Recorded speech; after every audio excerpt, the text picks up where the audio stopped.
خدا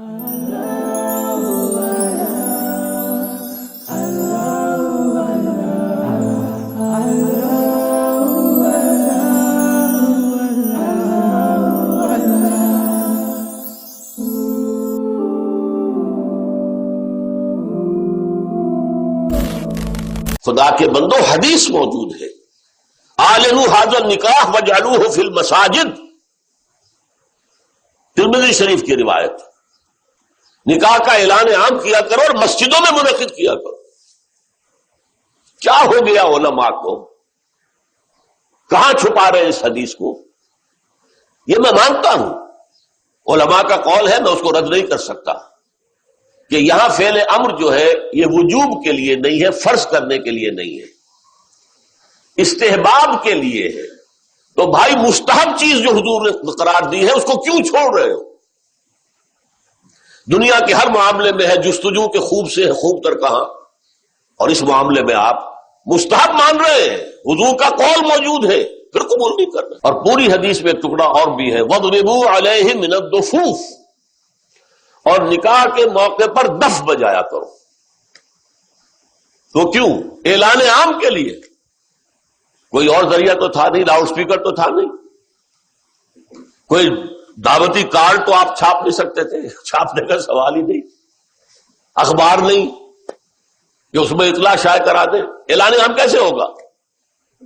کہیں سے دف کی آواز آئی ہے، بھائی کیا بات ہے، فلاں کی شادی ہو رہی ہے فلاں کے ساتھ، بات پھیل گئی۔ میں نے اپنی 5 بچیوں کی 7 دفعہ شادی کی ہے، ایک بیوہ ہو گئی تو دوبارہ نکاح کیا، ایک ہمیں خلا لینی پڑی تو اس کا دوبارہ نکاح، تو 5 بچیاں 7 دفعہ نکاح، اور میں اپنے آنسو کبھی ضبط نہیں کر سکا ان کی رخصتی کے وقت۔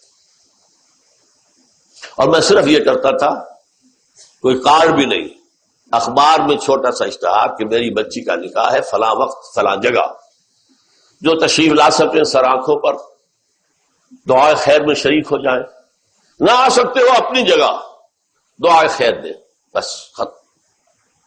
کوئی دف بجانے کی اب ہمیں ضرورت نہیں رہی۔ تو اعلنوا ھذا النکاح وجعلوہ فی المساجد، اعلان عام کیا کرو اور مسجدوں میں رکھا، اس پر تو ہم عمل کر سکتے ہیں۔ اس کا میں واقعہ آپ کو سنا دوں۔ میں نے یہ تحریک شروع کی تھی چیریٹی بگنز ایٹ ہوم جب میرے سب سے چھوٹے بھائی کی شادی کا موقع آیا 1973 میں۔ سرگودے ہمیں جانا تھا، 4 آدمی ہم گئے تھے، جن میں سے ایک ہماری والدہ تھی، اور وہاں مسجد میں نکاح، اور ہم نے وہاں کوئی دعوت تام کہہ دیا تھا کہ ہرگز نہیں ہوگی۔ ہم لاہور سے آ رہے ہیں، آپ کے گھر میں بیٹھ کے مہمان ہوئے، کھانا کھا لیں، کوئی وہاں دعوت عمومی نہیں ہوگی، نکاح مسجد میں ہوگا۔ اس کا اعلان ہوا تو بڑی تعداد میں لوگ آ گئے ایک مسجد میں، وہاں تقریر میں نے کی، لیکن پھر وہاں بھی ایک، جیسے ہمارے ہاں یہاں کراچی میں مولانا مفتی محمد شفیع رحمت اللہ علیہ تھے، وہاں بھی ایک مفتی محمد شفیع صاحب تھے، ان کا انتقال ہو گیا تھا، ان کے 2 بیٹے مفتیان شہر کہلاتے، وہ بھی موجود تھے، میں نے نکاح ان سے پڑھوایا۔ لیکن ان میں سے جو بڑے بھائی تھے انہوں نے کہا ڈاکٹر صاحب اس کام کی ہمت صرف آپ میں تھی، ہم نہیں کر سکتے یہ ہمت۔ وجہ کیا ہے؟ مولوی کا سٹیٹس کیا ہے ہمارے یہاں؟ دیہات میں تو کمی کاری، جیسے ہاری ویسا مولوی، فصل پہ کوئی دانے دے دیں گے، اللہ اللہ خیر صلی اللہ، باقی روز کی روٹی کہیں مانگے جائے گھر گھر اور کھائے۔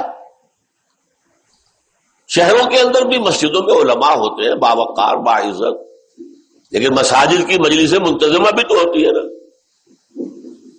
کیسے کہیں گے یہاں آؤ، میں نہیں آؤں گا تمہارے یہاں نکاح پڑھانے کے لیے، کیسے کہیں گے؟ حدیث رسول کے ہوتے ہوئے۔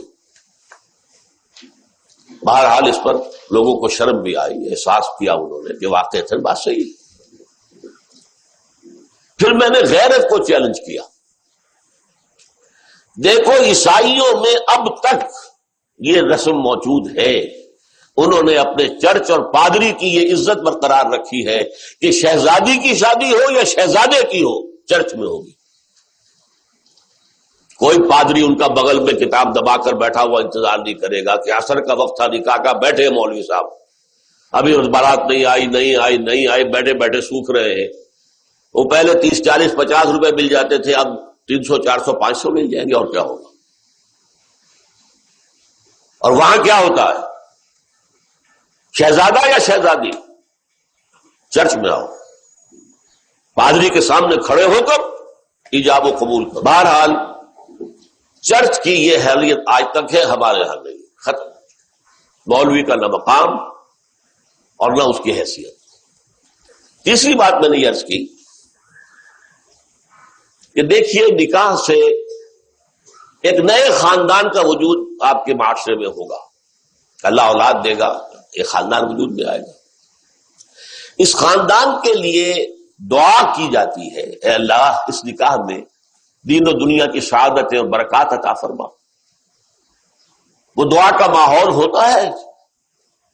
آپ نے اعلیٰ ترین سنہری قسم کے شامیانے تان دیے اور فرش میں آپ نے قالین بچھا دیے، صوفے لگا دیے، لیکن وہاں کیا ہوتا ہے؟ سگریٹیں پی جا رہی ہے، دھواں ہے، کہہ لگ رہے ہیں، غیبتیں ہو رہی ہیں،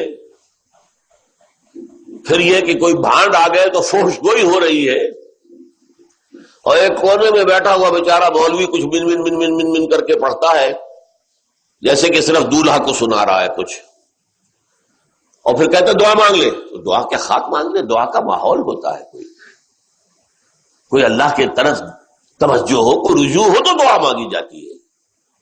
لہذا اس دعا کا ماحول بھی جو مسجد میں ہے وہ اور کہیں نہیں. چوتھی چیز یہ بھی غیرت کو جگانے والی ہے. اگر حضور کی بیٹیوں کے نکاح مسجد میں ہوئے تو کون مسلمان ہے جو کہہ سکے میری بیٹی زیادہ باعزت ہے فاطمہ سے رضی اللہ تعالی عنہ؟ میری بیٹی کا نکاح مسجد میں کیسے ہو؟ آخری چیز، اور یہ اصل میں اس ازدواجی رسم کے ضمن میں جو اہم فلسفہ ہے وہ میں بعد میں بیان کروں گا. کس قدر بچت ہو گئی. لڑکی والے کے ہاں آپ جائیں گے، وہ شامیانے لگائے گا، وہ قالین منگائے گا، وہ کرسیاں منگائے گا، وہ صوفے لگائے گا، رات ہے تو قمقمے لگائے گا، بجلی. کتنا خرچہ ہوا.